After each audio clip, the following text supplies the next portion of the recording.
नमस्कार, तुमचं स्वागत आहे मम्मीज किचन कट्ट्यामध्ये। आज तुम्हाला मी दाखवणार आहे पुरणपोळी। पण एक वेळ पुरणपोळी ही चण्याच्या डाळीपासून न बनवता मी मूग डाळीचे पासून बनवलेली पुरणपोळी आहे। ती पण सेम चण्याच्या डाळीपासून जशी बनवतो तशीच सेम टू सेम लागते। आणि माझी पुरणपोळी मी जेवढ्या सगळ्या पुरणपोळ्या केल्या सगळे A to Z छान फुलल्या होत्या। आणि अजिबात तुम्ही पाहू शकता अजिबात माझी कुठलीच पुरणपोळी फाटली नाही आहे, लाटताना पण फाटलेली नाही आहे आणि भाजताना पण फाटलेली नाही आहे।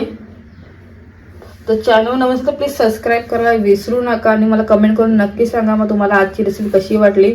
तुम्हाला मी दाखवते पुरणपोळी माझी। हे बघा, तुम्ही पाहू शकता पुरण खूप भरलेलं आतपर्यंत भरलेलं आहे, खूप छान असं तुम्ही पाहू शकता। हे बघा मस्त छान टम्म अशी फुगलेली होती। चला आता आपण रेसिपीला सुरुवात करूया। सो इथे मी 1 वाटी मूग डाळ घेतलेली आहे।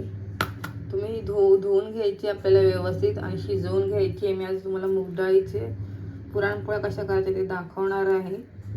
चला तर मी आता मूग डाळ स्वच्छ धुवून घेते।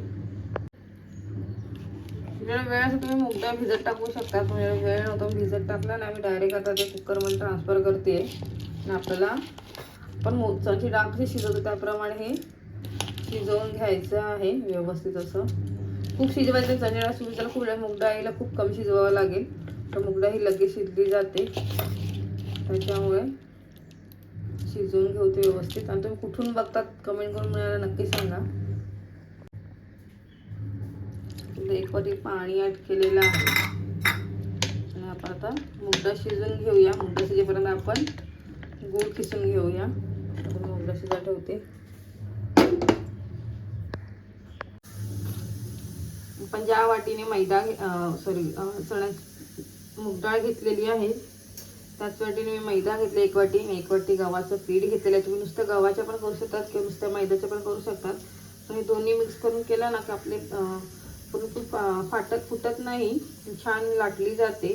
त्यामुळे दोन्ही पीठ मी एकत्र मिक्स केलेलं आहे। नुसते गव्हाच्या पण पुरणपोळ्या खूपच छान लागतात। मग कधी पुरण बनवून ठेवते मी, म्हणजे नॉर्मल जे आपलं पुरण चण्याच्या डाळीचं पुरण ते बनवून ठेवते आणि मग ते फ्रीजमध्ये माझ्या मुलांना टिफिनला वगैरे मग ते देते। गव्हाचं पीठ काय आपण चपाती करताना मळतो, चपातीसाठी आपल्याला असतं त्याच्यामध्ये 2, मग त्यामध्येच मी पुरणपोळ्या पण मग त्यांना टिफिनला देते। त्याच्यामुळे ते पण खूप छान लागतात आणि हेल्दी असतात गव्हाच्या पिठाच्या पण। म्हटलं चला आता दाखवायचे म्हणून मग मी दाखवायला म्हणून मैदा आणि गव्हाचं पीठ ॲड केलेलं आहे। जसं आपल्या बघा पुरण शिजत आहे, पीठ मळून घेते। ते मला एका हाताने मळायला होणार नाही आणि मोबाईल पकडायला होणार नाही, मी आता मळून घेते। आता पुरण शिजून झालेलं आहे। मी एका कढई गरम करून पुरण शिजायला लागते, त्यासाठी मी घेतलेलं आहे गूळ। मी 1 वाटी गूळ घेतलेला आहे। मी ज्या वाटीने आपण मूग डाळ घेतली त्याच वाटीने मी गूळ घेतलेला आहे। आपल्या पुरण डाळीला मी गूळ टाकून घेऊया, छान मिक्स करून घेऊया सगळं एकजीव असं व्यवस्थित असं।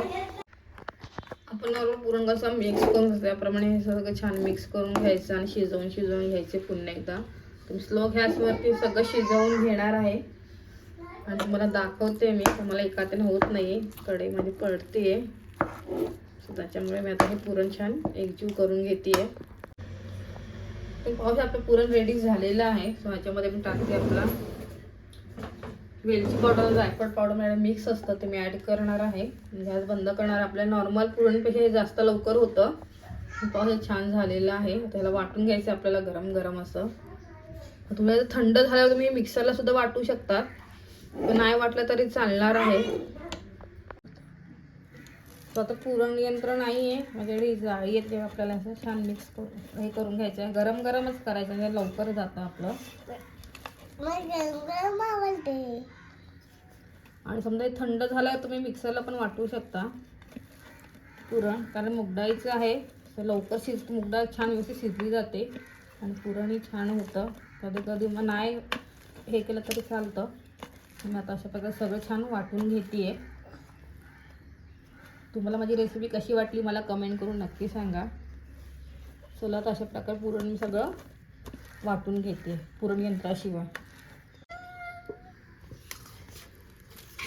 आता छान पीठ मळून घेते तेलामध्ये। छान असं तितकं तुम्ही मळून घ्या, तितके पुरणपोळी आपले मस्त छान फुलणार, मऊ लुसलुशीत होणार आहेत.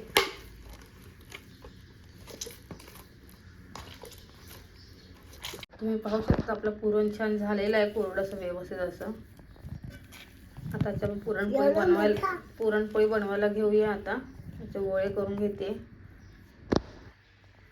आणि इथे आपलं पीठ मळून झालेलं छान व्यवस्थित असं.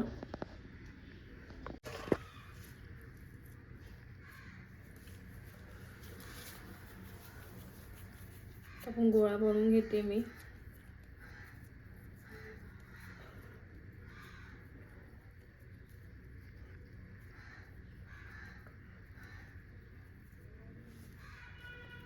आणि ते आपलं पुरणाचा गोळा छान व्यवस्थित पॅक करून घ्यायचा आहे. पराठ्यासाठी करतो तसंच आहे.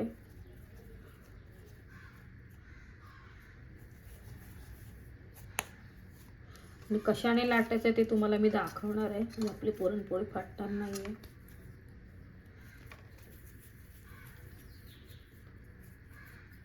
अशा प्रकारे सगळे आपण गोळे करून घेणार आहोत.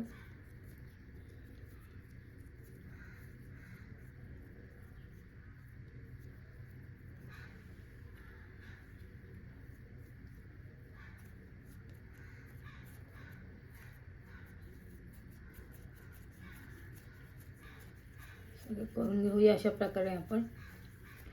मला नक्की कमेंट करा तुम्हाला माझी आजची रेसिपी आवडली का. आता पुरण घेतलं. आता मी हे पीठ जे घेतले तांदळाचं पीठ घेतलेलं आहे मी. तुम्हाला गव्हाचं तुम्ही गव्हाचं घेऊ शकता आणि आता मैद्याचं पण घेऊ शकता, पण तांदळाच्या पिठाने केल्याने छान आपले व्यवस्थित होतील. मग मी तांदळाचं पीठ घेतलेलं आहे. तुम्ही पाहू शकता किती छान असं व्यवस्थित म्हणजे लाटत आहे.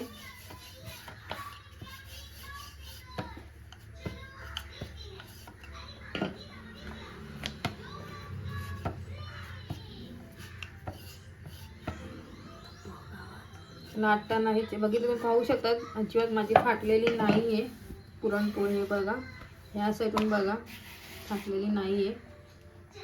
सो आता आपण इथे तेल ठेवलेलं आहे तवा गरम करायला. ठीक आहे, आपण टाकूया पुरणपोळी.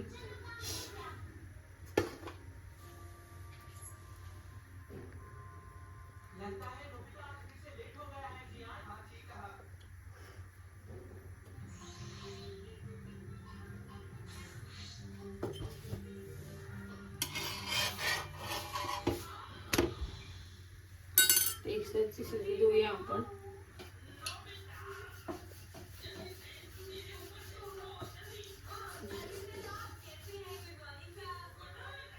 पाहू किती छान फुललेली आहे आपली पुरणपोळी. तुम्ही बघू शकता आहे की मस्त फुललेली आहे. काही न करता खायला तेवढीच टेस्टी लागणार आहे.